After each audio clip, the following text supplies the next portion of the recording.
Bueno, lehen esketxek eta antzerkiak iraupen antzekoa zuten. Bai.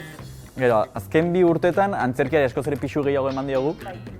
Eta alare beti saiatu gera antzerkian bai originaltasun puntu bat sartzen. Bai. Eta igual, eduki aldetik, historian ere, saiatu gara zerbait sofistikatuago sortzen. Lehen, gu beti izaten dugu, igual, bagoiaz, aurreko emanaldia zela askoz, umorea zen askoz, guk esaten dugu kakakulo pedopiz. Osea...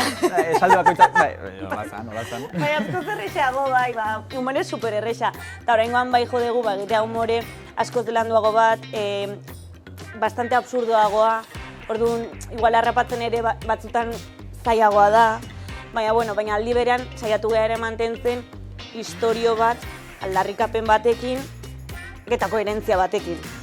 Orduan, erronka asko, egon dira.